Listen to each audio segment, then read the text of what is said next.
أعوذ بالله من الشيطان الرجيم بسم الله الرحمن الرحيم رب يسر ولا تعسر وتمم بالخير اللهم صل على محمد وعلى آل محمد كما صليت على إبراهيم وعلى آل إبراهيم إنك حميد مجيد اللهم بارك على محمد وعلى آل محمد كما باركت على إبراهيم وعلى آل إبراهيم إنك حميد مجيد. عزیز طلبہ و طالبات، آج کا سبق ہے منتخب احادیث.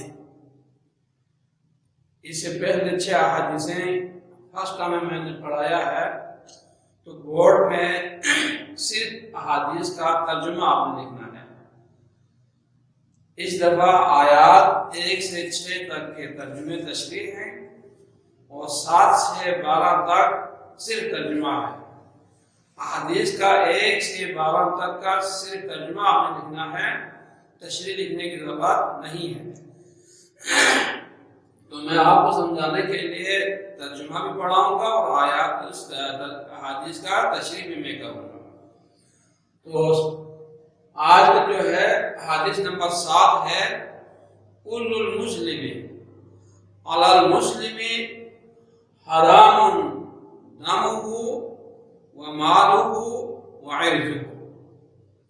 اس حدیث میں اللہ کے نبی صلی اللہ علیہ وآلہ وسلم جو اس بین انسان کے لیے ہادی اور رہبر بن کر آیا ہے، سراج المنیر بن کر آیا ہے، آپ ایک مسلمان کی عزت، مال، خون کی اہمیت کے بارے میں بتا رہا ہے.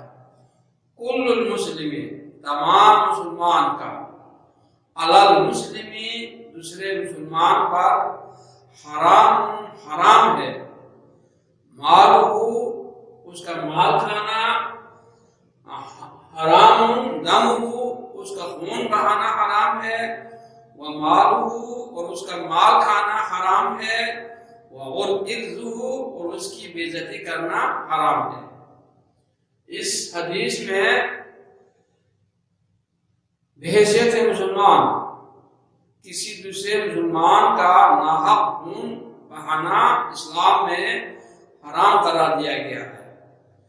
قرآن میں اس کی وضاحت ہے، وَمَن يَقْتُلْ مُؤْمِنًا مُتَعَمِّدًا فَجَزَاؤُهُ جَهَنَّمُ خَالِدِينَ فِيهَا. جو کسی مسلمان کو، مومن کو ناحق قتل کرے گا، اس کا ٹھکانہ جہنم ہے اور ہمیش اس میں رہیں گے. اب اس آیات سے اندازہ لگائیں ایک مسلمان کا خون اللہ کے ہاں کس قدر عزیز ہے. اسی طرح رسول اللہ صلی اللہ علیہ وآلہ وسلم نے خطبہ حجۃ الوداع کے موقع پہ کہا کہ مجھے ایک مسلمان کا خون کعبے کی حرمت سے بھی زیادہ مقدس ہے، محترم ہے، لہذا کوئی بھی کسی کا خون ناحق نہ بہایا کرے. تو مسلمان کا خون اللہ کے ہاں بہت ہی مقدس محترم ہے. کسی کو بھی اجازت نہیں ہے کہ وہ کسی کا خون ناحق بہائے. ومالہ، اور کسی کا مال کھانا ناحق طور پہ. ہر انسان کو اختیار دیا گیا ہے کہ وہ جو کچھ کماتا ہے وہ اسی کا ہے، وہ اسی کا مالک بن جاتا ہے. کسی بھی شخص کو یہ اجازت نہیں ہے کہ کسی کے مال پہ ڈاکہ ڈالیں، چوری کریں، دہشت گردی سے اس کے مال چھین لیں، کھائیں. اسلام میں سراسر حرام ہے.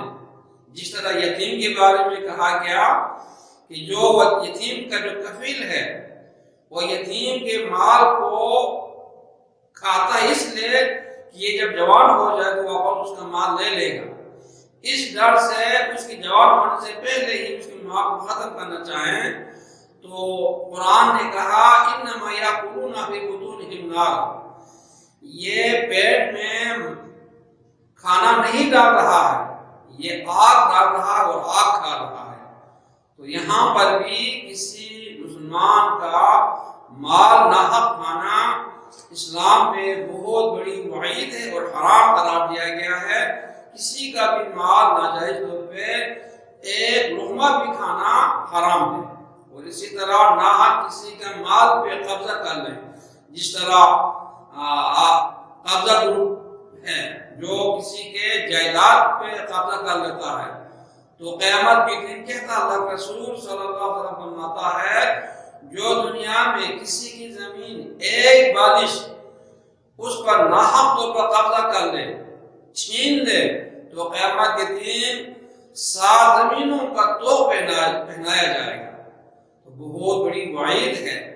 اور اسی طرح وعظہ، کسی کی بے عزتی کرنا، ایک مسلمان کا جس طرح خون محترم ہے، مال محترم ہے، اسی طرح اس کی عزت بھی بہت ہی عزیز ہے اللہ کو۔ تو کسی بھی شخص کو یہ جائز نہیں ہے کہ وہ کسی کی سرعام بے عزتی کر لے، اگر اس میں وہ عیب پائے بھی جائیں تو اس کو چاہیے، اگر اس کی خیرخواہ ہیں، اس کی خیرخواہی کے لیے کام کرنا چاہتے ہیں، تو اس شخص کو الگ الگ لے جا کے ایسے انداز میں بات کریں کہ وہ آپ کی بات بھی مانے اور اس برائی سے بھی باز آ جائے۔ جس طرح اللہ کے رسول صلی اللہ علیہ وآلہ وسلم نے کہا، من ستر مسلما سترہ اللہ ولو کان، جو کسی مسلمان کی پردہ پوشی کرے گا، اللہ اس شخص کی بھی پردہ پوشی کرے گا۔ ومن یفضح اللہ ولو بجوف رحلہ، اور جو کسی مسلمان کی عیب جوئی کرے گا، اس کی پردے کو فاش کرے گا، تو اس شخص کی بھی پردے کو اللہ فاش کر دے گا، اگرچہ اس نے گھر کے بیچ میں ہی کیوں برائی نہ کیا۔ تو یہاں ایک مسلمان کے عیب پہ پردہ ڈالنا اور لوگوں کو اس کے عیب کے بارے میں نہ بتانا اور لوگوں کے سامنے اس کی بے عزتی نہ کرنے کی بہت بڑی اہمیت ہے۔ چاہیے کہ انسان کو کسی بھی شخص کی بے عزتی نہ کریں، کسی بھی شخص کے عیب کے پیچھے پڑ کے اس کی رسوائی نہ کریں۔ سورۃ الہمزہ میں ہے، ویل لکل ہمزۃ لمزہ، ہر اس شخص کے لیے تباہی ہے، بربادی ہے جو لوگوں کے پیچھے پڑ کے ان کے عیب ٹٹول لیتے ہیں اور لوگوں کے سامنے اس کی رسوائی کر لیتے ہیں۔ تو اس حدیث میں ناحق خون بہانے سے منع کیا گیا ہے، ناحق مال کھانے سے منع کیا گیا، اور کسی کی بے عزتی کرنے سے منع کیا گیا ہے۔ اس کے بعد حدیث نمبر 8 ہے، ما عالا من اقتصد، ما عالا نہیں محتاج ہوا، ما عالا نہیں محتاج ہوا، من اقتصد جس نے میانہ روی اختیار کر لیا۔ اب یہاں قرآن میں بھی کہتے ہیں کہ ضرورت سے زیادہ اسراف نہ کریں، فضول خرچی نہ کریں، نہ بالکل کنجوسی کریں، بلکہ میانہ روی اختیار کر لیں۔ تو میانہ روی سے انسان کی ضرورت، خود اپنی ضرورت پوری ہوگی اور دوسرے کی ضرورت پوری ہوگی، اور بچوں کے لیے جو اخراجات ہیں وہ بھی پوری ہوگی۔ آپ ایک دن میں ایک ہی دفعہ سارے کو سارے خرچہ کر لیں تو کل آپ کسی کے سامنے ہاتھ پھیلاتے ہوئے دیکھ لیں گے، محتاج بنے گا۔ یہ دور طریقہ اللہ کو پسند نہیں ہے، نہ رسول اللہ صلی اللہ علیہ وسلم کی سنت میں سے ہے۔ تو کہتے ہیں وہ شخص کبھی بھی غریب نہیں ہوتا جو مال خرچ کرنے میں میانہ روی اختیار کر لیتا ہے۔ مثلا طلباء کی مثال لیں یا طالبات کی مثال لے لیں، وہ گھر سے جیب خرچ لے کے آ جاتے ہیں، اب اسی میں سے تھوڑا سا بچا کے رکھ لیں تو سال کے آخر میں کافی رقم اس کے پاس جمع ہو جاتا ہے، اور کبھی اچانک ان کو ایسی چیز کی ضرورت پڑ جاتے ہیں جس کے لیے پیسے زیادہ ضرورت پڑ جاتے ہیں۔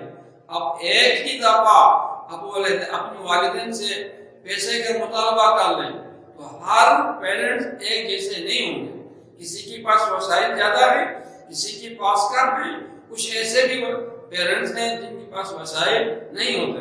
ایسے حالات میں والدین پریشان ہوں گے۔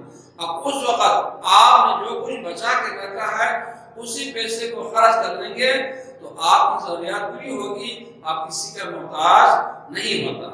تو کہتے ہیں وہ شخص کبھی بھی محتاج نہیں ہوگا جو میانہ روی اختیار کر لیتا۔ اسی طرح انسان اپنی چال میں بھی میانہ روی اختیار کر لے تو لوگ سمجھیں کہ یہ کتنا باوقار انسان ہے، کتنا معزز محترم انسان ہے۔ اس لیے حضرت لقمان نے اپنے بیٹے کو نصیحت کرتے ہوئے کہا قرآن میں، یا بنیا لا تمشی فی الارض مراحا انک لن تخرق الارض ولن تبلغ الجبال طولا کل اولئک کان السیئ عند ربک مسئولا۔ بیٹے زمین پہ اکڑ کر نہ چلنا، آرام سے چلیں۔ اگر تم اکڑ کر چلو گے تو کیا تم پہاڑ کی بلندی کو پہنچ سکتے ہیں؟ کیا تم زمین پھاڑ سکتا؟ نہیں۔ وہی انسان ہے جو سکون سے چلے یا اکڑ کر چلیں۔ اکڑ کر چلیں گے تو اللہ کو پسند نہیں ہے، سکون اور آرام سے چلیں گے تو یہ طریقہ اللہ کو پسند ہے۔ تو ہر چیز میں میانہ روی اختیار کرنا ضروری ہے۔ وقت کی مشی کا، یہ چلنے میں بھی میانہ روی اختیار کر لیں، یہی کس کو پسند ہے؟ رب کائنات کو پسند ہے۔ اس کے بعد حدیث نمبر 9 ہے، من سلک طریقا یطلب فیہ علما سلک اللہ بہ طریقا من طرق الجنہ۔ یہاں علم کی فضیلت کے بارے میں بتا رہے ہیں، وہ شخص علم کی تلاش میں نکلتا ہے تو اللہ تعالیٰ اس کو جنت کے راستوں میں سے ایک راستے میں ڈال دیتا ہے۔ یہاں کیا ہے؟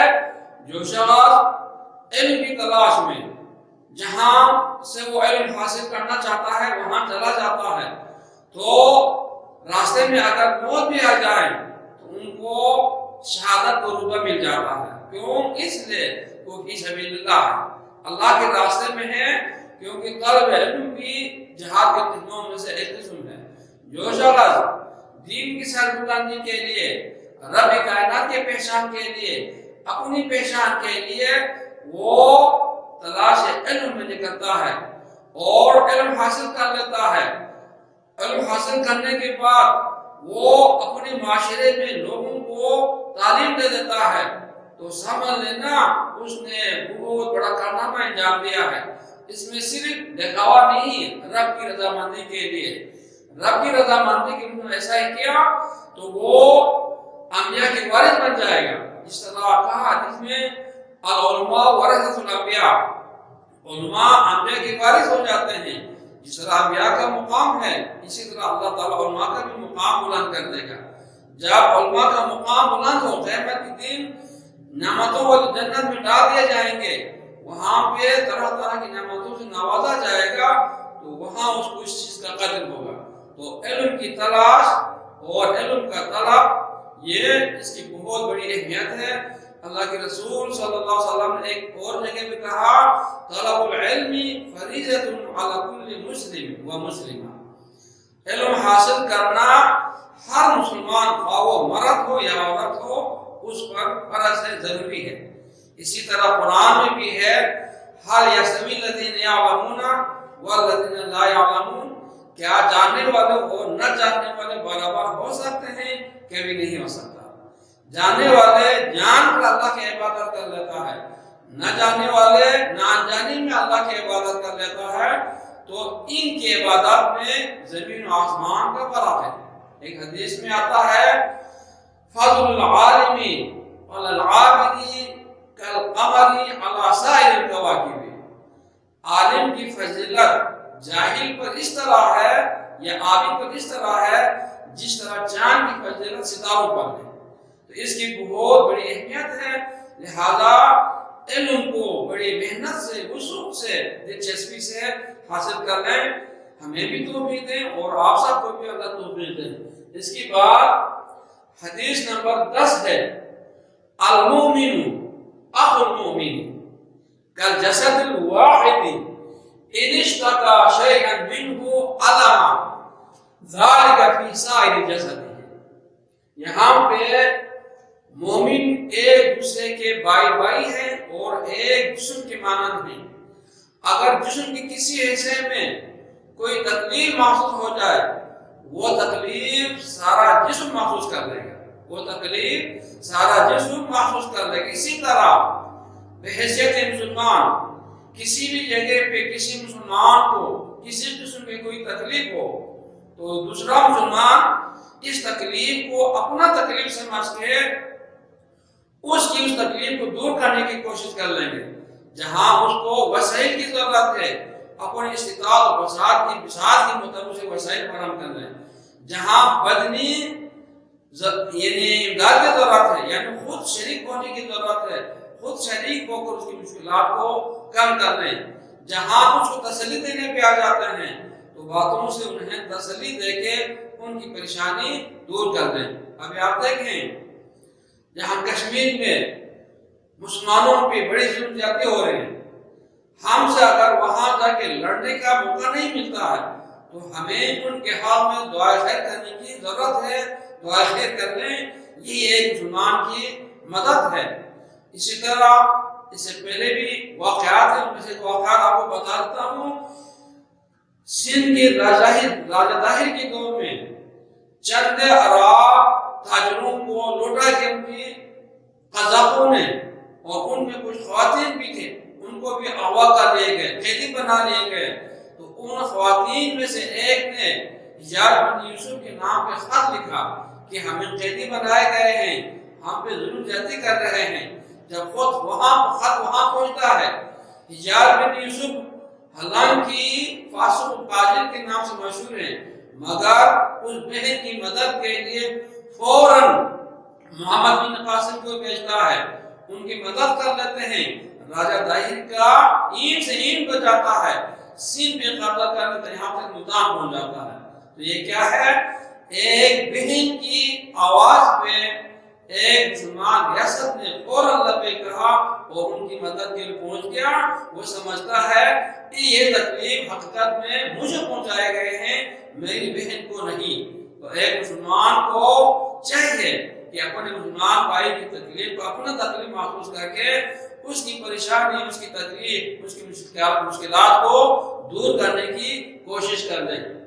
اس کے بعد حدیث نمبر 11 ہے الجنت تحت اقدام الامہات، جنت ماؤں کے پاؤں تلے ہے، جنت ماؤں کے پاؤں تلے ہے۔ یہاں ماں کا مقام بتانا ہے، ماں کی اہمیت بتانا ہے، اور جو کوئی ماں کی خدمت کر کے دنیا میں بھی سکھ کا سہارا لے سکتے ہیں اور آخرت میں ان کے لیے بہت بلند مقام حاصل ہو جاتا ہے، وہ جنت اس کے لیے اللہ تعالیٰ عطا کرے گا۔ کیونکہ ماں جب خوش ہو جائے تو اس کی خوشی ہی اس لڑکے کے لیے دعا ہے۔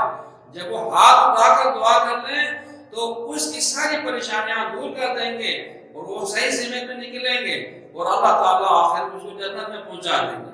جس طرح اللہ نے قرآن میں بھی کہا وَقَضَىٰ رَبُّكَ أَلَّا تَعْبُدُوا إِلَّا إِيَّاهُ وَبِالْوَالِدَيْنِ إِحْسَانًا إِمَّا يَبْلُغَنَّ عِندَكَ الْكِبَرَ أَحَدُهُمَا أَوْ كِلَاهُمَا فَلَا تَقُل لَّهُمَا أُفٍّ وَلَا تَنْهَرْهُمَا وَقُل لَّهُمَا قَوْلًا كَرِيمًا وَاخْفِضْ لَهُمَا جَنَاحَ الذُّلِّ مِنَ الرَّحْمَةِ كَمَا رَبَّيَانِي صَغِيرًا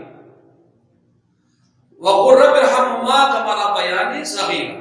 یہاں پہ اللہ سبحانہ وتعالیٰ نے اپنے اطاعت اور فرمانبرداری کے فوراً بعد والدین کے ساتھ نیکی اور احسان کرنے کو حکم دیا گیا ہے۔ کیوں؟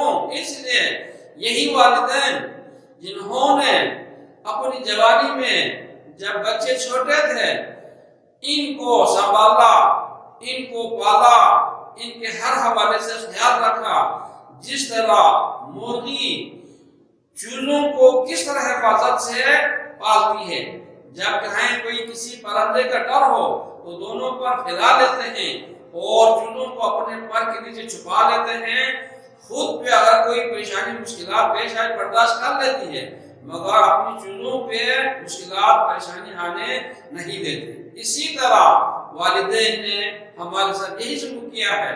جب ہم چھوٹے تھے تو ہمیں کھلایا، خود بھوک سے رہی، ہمیں پلایا، خود پیاسی رہی، ہمیں بیماری کے علاج کا بندوبست کر لیا، خود بیمار رہے، یہ ساری قربانیاں اس لیے دی ہے کہ بچے جوان ہوں گے تو اپنے والدین کے دل و جان سے خدمت کریں گے اور اس طرح کرتے کرتے جنت جیسا اعلیٰ مقام حاصل کر لیں گے۔ تو کہیں والدین بڑھاپے میں پالیں دونوں یا ان میں سے ایک، تو بیٹے کی کسی بات پہ وہ ناگواری محسوس کر لیں تو بیٹے کو منع کیا گیا ہے یا بیٹی کو منع کیا گیا ہے کہ ان کی ناگواری کو آپ ناگوار محسوس کر کے اف تک کہیں نہیں، اف تک کہنے کی اجازت نہیں ہے، ڈانٹنا تو دور کی بات ہے۔ یہی والدین کا مقام ہے، یہی والدین کی عظمت ہے، اس لیے والدین کے مقام اور ان کی عظمت کو سمجھ کے ان کا احترام کر لیں، ان کی عزت کر لیں، یقیناً ہم دنیا میں بھی سرفراز ہوں گے اور آخرت میں بھی سرفراز ہوں گے۔ اس کے بعد حدیث نمبر 12 ہے، ان الصدق یہدی الی البر وان الکذب یہدی الی الفجور، بے شک سچائی انسان کو نیکی کی طرف لے کے جاتے ہیں اور بے شک جھوٹ انسان کو فسق و فجور کی طرف لے کے جاتے ہیں۔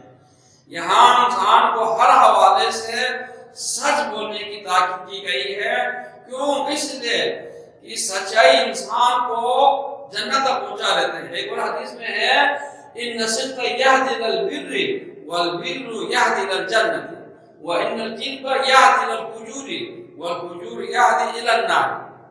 انسان ہمیشہ سچگوئی سے کام لے لیں گے، ہمیشہ دیانتداری سے کام لے لیں گے، ہمیشہ سچ پہ کاربند رہیں گے تو معاشرے میں اس کا مقام بہت ہی بلند ہوتا ہے، ہر ایک اس کو صادق الامین کے لقب سے پکاریں گے۔ جس طرح ہمارے نبی صلی اللہ علیہ وسلم کی مثال آپ نے نبوت سے پہلے ہی عرب معاشرے میں آپ کو صادق الامین کے لقب سے پکارے جاتے تھے۔ کس وجہ سے؟ اس وجہ سے کہ آپ نے کبھی جھوٹ نہیں بولا، آپ نے کبھی امانت میں خیانت نہیں کیا۔ اس حالات کو دیکھ کے مشرکین مکہ کا ہر فرد آپ کو صادق الامین کہنے میں مجبور ہو گئے۔ تو کیا ہے؟ سچ انسان کو بہت بلند مقام پہ لے کے جاتا ہے اور اللہ تعالیٰ ایسے لوگوں سے خوش ہو جاتا ہے جو ہمیشہ سچ بولتا ہے، چاہے مشکلات آئیں نہ آئیں۔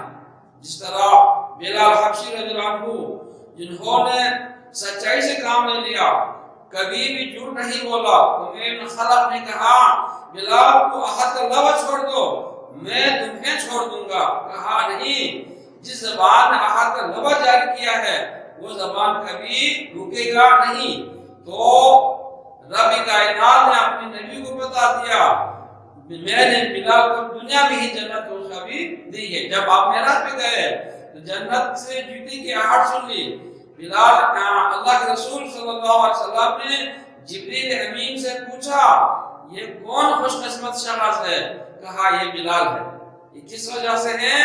کبھی بھی جھوٹ کا سہارا نہیں لیا، مصیبتیں جیلی، پریشانیاں جیلی، زخم کھائے، مگر سچ کو کبھی بھی چھوڑا نہیں۔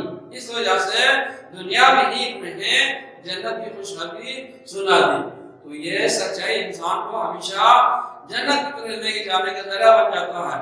اب جھوٹ بولیں گے تو جھوٹ کو چھپانے کے لیے کئی جھوٹ اور بولنا پڑ لیتا ہے، پھر جھوٹ بولنے کی وجہ سے وہ گناہوں میں لت ہو جاتا ہے۔ ایسے لوگوں کے لیے اللہ سبحانہ و تعالیٰ نے کہا لعنت اللہ علی الکاذبین، جھوٹ بولنے والوں پہ اللہ کی لعنت ہو۔ تو دنیا میں جب اس پر لعنت پڑ جائے تو وہ انسان دنیا میں بھی ناکام ہو جاتا ہے اور آخرت میں بھی ناکام ہو جاتا ہے۔ تو اللہ سے دعا ہے کہ اللہ تعالیٰ ہمیں سچ بولنے کی اور سچ پہ قائم دائم رہ کے یہیں سے چلے جانے کی توفیق دے، اور جھوٹ کے قریب تک بھی اللہ ہمیں جانے سے بچائے۔ وآخر دعوانا ان الحمد للہ رب العالمین۔